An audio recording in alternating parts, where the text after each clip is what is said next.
It's a little different. Yeah, I did see this. Yeah, but I don't know how the inside the NBA is not. So this is from a betting perspective, I guess. And I think they're, everyone has short-term, memory or whatever the case may be. No, Pat is recency popping bias. right now. Recency bias. Recency bias. So you have. And Pat's popping right now. Shout out to Pat. I'm a Colts fan, so I give Pat love. But he just did this a couple years ago. Inside the NBA been going on, bro. 25. My whole life. Like we gotta remember, it started off. It was Ernie and Chuck, I think, and then Kenny joined later, and then Shaq joined later. Like there was different versions. 25 years. 25 years this year, I believe. Those guys have been together. Shaq came in later, but Shaq's been there, I think, 18. Yeah, crazy how time flies. I would put it's not NBA number one on this list. But if they break up, I'm just asking this question. I don't even know who Paul Bissonnette is or Kenny Beecham, by the way. I know Bad Dog Chris Russo. JJ Redick on that list is a joke. I don't know these other guys. I don't know how Peyton Manning and Shannon Sharp aren't above JJ Redick. It blows my mind. But anyway, having said that, Skip Bayless, I think just over time in his resume. Yeah, just respect basically over the duration. Yeah. Mad Dog Chris Russo, I love to death. He's gonna come on the show. I've been on his show. He's on ESPN now. He's the guy that long time radio go respect. Long time. Yeah. I don't know how he's below two guys I've never heard of. But anyway, I'm curious to know from you and everybody in the chat, if this Inside the NBA breaks up, are they going down as the greatest show ever? The greatest sports show? I think you got to say yeah. I say show. I think they're a show, dog. Oh, so you're okay. Hold on. Give me some clarity. So, like, are you putting them in like the same realm as like Sopranos, or you mean I like 2.5 Men, dog. Two and a half Men had a 13-year run. Let's just put it in perspective. Friends, one of the most well recognized, had a Seinfeld. Had a 13-year run. Seinfeld had a 14-year run. Look at these guys that are 25-year run, homie. And I'm just telling you, when they're on, they are on. Like it's the show. I don't know if they're not better than any show ever. Like that's a great topic. So you're saying what, longevity? Sex in the City. So longevity equates to being greater? Because if that's the case, you think LeBron better than MJ. No, I don't say that. All I'm saying is you can put them in an argument with all these shows because they actually have been on longer than shows that have been on less that people say are the GOAT shows. So, like, think about the shows we're talking about.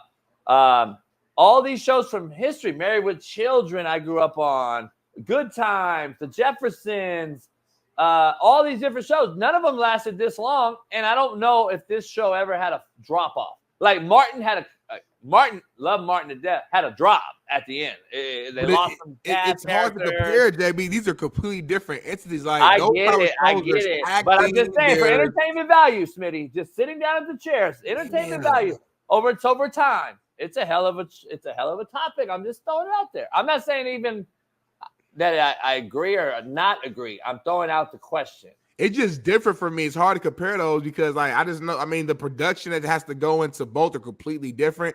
This is a opinionated show, reactionary show based upon games, and this type of show can go on forever because, like, all right, there's different games every single week, every single day. I'm gonna have a different reaction, and I'm just being myself. I'll see you later on. Yeah. No, I just told TikTok they're going to suspend me because I'm smoking a stick. Okay. Because TikTok's soft as shit. It's a good conversation to have. It's just different though, bro. Like Sopranos, man, the Wire. Like these are shows you have to actually act in, put together storylines. Like Inside the NBA is just them. They're real personalities. Reactionary, you know what I'm saying, input to the games and adding their jokes into it. Hell of a show for what they do. I just can't put them in the same category as these actual, like linear, like TV shows, that we watch with acting in it. But I mean, hell of a show. I think it's the greatest, like maybe sports show of all time. And yeah, it's kind of sad that they might break up, but I think the NBA is about to do like a new contract potentially with NBC, and it'll go back to like your days though. Yeah, I didn't tell you. That's my bad. I know you know, but everyone wondering, TNT may lose the NBA contract. That's the reason why they could split up. Also, Shaq And Barkley did a deal 2 years ago where they said, listen, I'm not going to extend the contract if I don't have anywhere to go. They tried to keep him in TNT, even though they had the opportunity to say, hey, you might not be re-upped in 2 years with the NBA. Why would I stay on TNT? And they got pissed. Barkley and TNT had a little spat, and that's why Barkley was considering going to Live Golf. Just so you know, Barkley and Pat Perez are neighbors. They're really tight, and this is something that I do know. Barkley really wanted to leave and go to Live Golf because he thought this was going to be the end. But he ended up staying, and now it's coming back to full turn again, where Barkley could be the new voice of Live Golf if this thing goes sideways. Does Live Golf, and excuse me for my ignorance, but does Live Golf have like an actual like sports show leading up to the events, or would this be like a new thing they create or something? Well, they're on CW and Channel 5 or whatever. They're on CW, KTLA, whatever they're through. But they're supposedly dealing with Fox and a couple other big ones for next season when it starts up to get an actual TV channel. Right now they're streamed out, and it's just that's the one thing hurting to Live, because they had 50,000 live spectators in Australia 2 weeks ago. Jeez. So it's off the chain in person, but nobody sees it.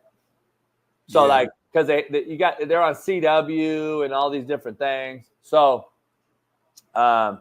it's going to be interesting. But a guy like Barkley, I think would automatically drive whoever to say, hey, let's do something. So I don't know. We'll see. But the Live is a non-woke network. I don't think Charles Barkley's woke. I think that even though he came out and said the whole thing about Trump, he's an independent thinker, just like you say you are. Like, he's listen, y'all, just because you agree with some stuff that the left says doesn't mean you're just woke. Like, in my opinion, I don't think everything on either side is right. I want to make that clear. If I agree on something that the Democrats are saying, a few things, it doesn't mean Smitty is woke. And if I agree with some stuff on the Republican side or the right side, doesn't mean he's conservative. Motherfucker, I'm a human being, and both sides have certain things that I think is trash. They both got certain things that I think are right. To me, you're crazy if you think one side is 100% wrong on everything they say. Like that, to me, that's just a complete bias, and just you're so one-sided that you just can't see anything else. Both sides got some shit that like. By the way, just so we know, during COVID, this whole woke word was used, and it became famous. Yeah. Let's just keep it funky. The woke word was used to describe black folks during the protest of BLM and so on and so forth. All black folks, everyone I knew, that homies and everything, was like, stay woke. And what they meant was, which I've had these conversations, watch your six, keep your head on a swivel, watch your back. That is what they meant by saying stay woke. Stay alert, stay ready. We created woke. Then we created the woke came up behind it, which was the Alphabet Mafia. They included everything into our shit. The LGBTQ and all that shit came and created the huge woke situation where they were like, all right, now it's these left liberal women, white women, who are the number one woke, just so we're clear. Yeah. White left swinging women. And then now it's a whole nother deal. I think we throw in black folks into this whole woke thing. Most black folks I know, just to keep it real, are not woke. Right. They're not woke. They're actually now leaning right. They're seeing what's happening to their money.